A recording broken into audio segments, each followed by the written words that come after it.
desobediência do primeiro casal. A cobra era o animal mais esperto que o Senhor Deus havia feito.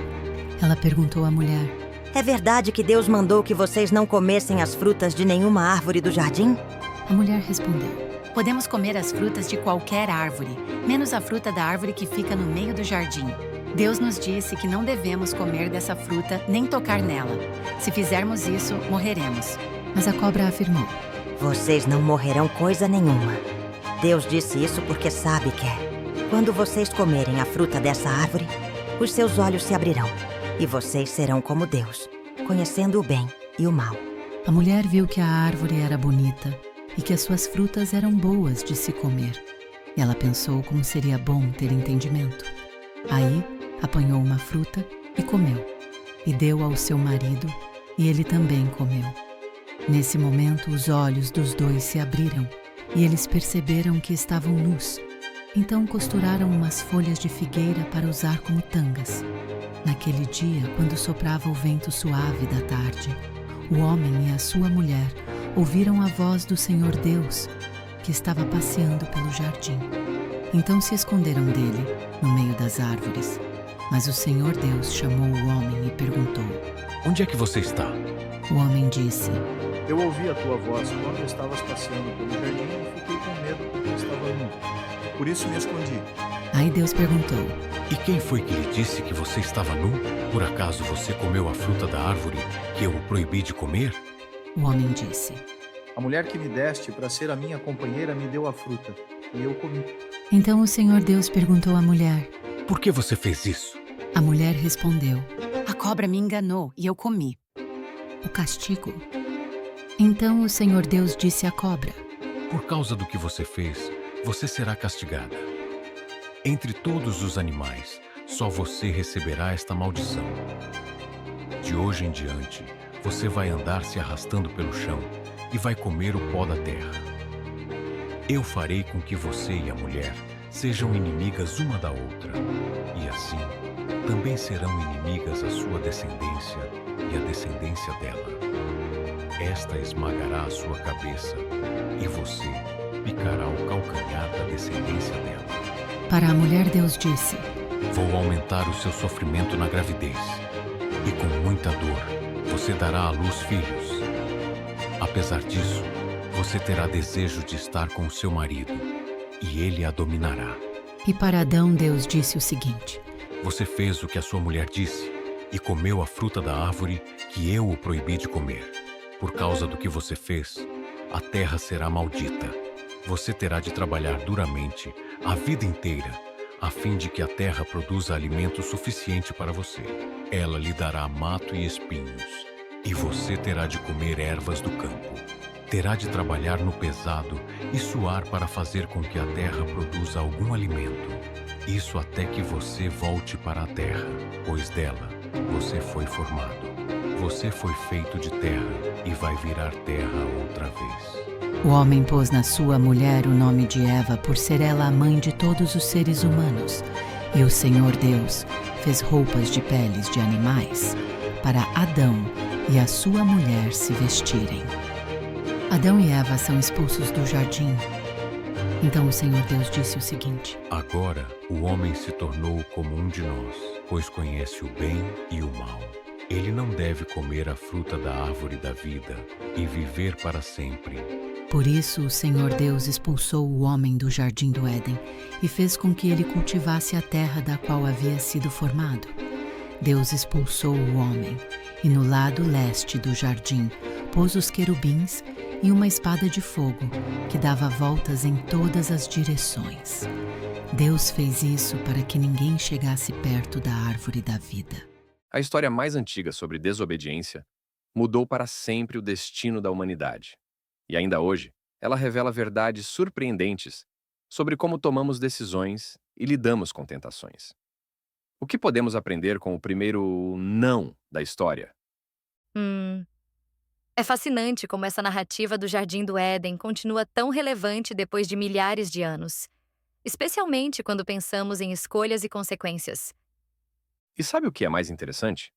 Estudos de psicologia comportamental mostram que quanto mais tentamos resistir a algo proibido, mais atraente ele se torna. É exatamente o que aconteceu no jardim. Uma única restrição se transformou em obsessão.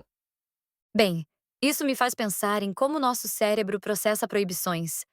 Pesquisas indicam que quando algo é expressamente proibido, o córtex pré-frontal, responsável pelo autocontrole, precisa trabalhar muito mais para resistir. E a serpente sabia exatamente como explorar essa vulnerabilidade psicológica. A estratégia dela é praticamente um manual de manipulação moderna. Primeiro questiona a verdade estabelecida, depois sugere uma conspiração e finalmente oferece uma alternativa tentadora. Nossa, isso é exatamente como as técnicas de desinformação que vemos hoje. Um estudo do MIT mostrou que notícias falsas se espalham 70% mais rápido que verdadeiras, justamente porque jogam com nossas vulnerabilidades psicológicas. E tem mais. A forma como Eva racionaliza sua decisão é um exemplo perfeito do que os psicólogos chamam de viés confirmatório. Ela vê a fruta como bonita e nutritiva porque já está predisposta a acreditar na serpente.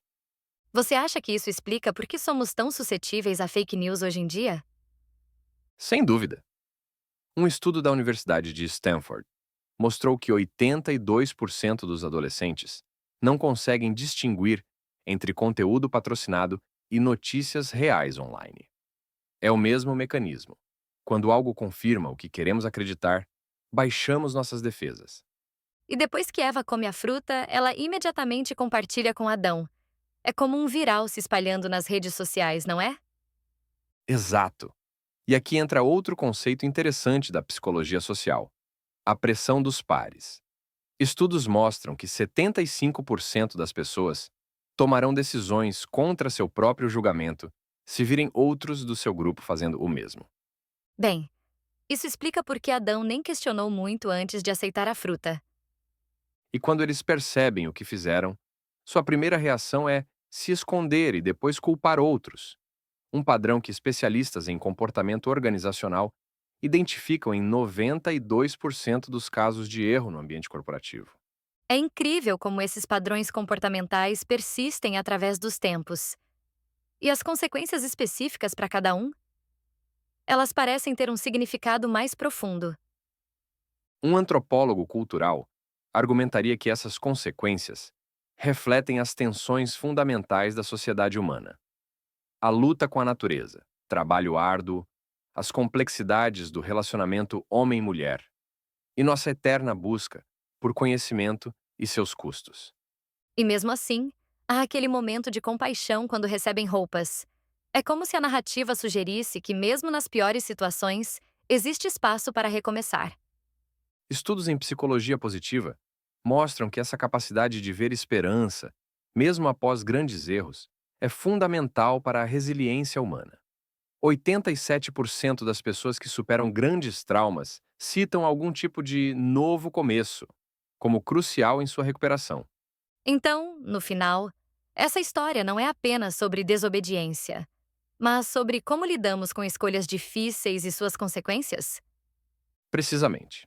E o mais fascinante é como ela antecipa descobertas modernas sobre tomada de decisão. Por exemplo, o neurocientista Antônio Damasio descobriu que pacientes com dano na região do cérebro responsável por emoções têm grande dificuldade em tomar decisões morais, assim como Adão e Eva antes de comerem o fruto do conhecimento. E hoje, com tecnologias como IA e edição genética, enfrentamos dilemas morais semelhantes sobre os limites do conhecimento humano. Exatamente. Um relatório recente do Instituto de Ética em IA mostrou que 78% dos desenvolvedores já enfrentaram dilemas éticos semelhantes. Só porque podemos fazer algo significa que devemos. Parece que quanto mais avançamos tecnologicamente, mais relevantes se tornam essas questões fundamentais sobre escolha e responsabilidade. E talvez essa seja a maior lição dessa história antiga, que independente da época ou tecnologia, continuamos enfrentando os mesmos desafios básicos sobre como usar nosso conhecimento e lidar com suas consequências.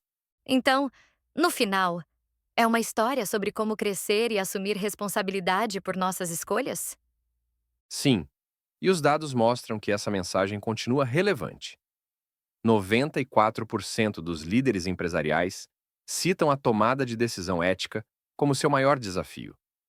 É uma história que começou no jardim, mas continua se desenrolando em cada escolha que fazemos hoje.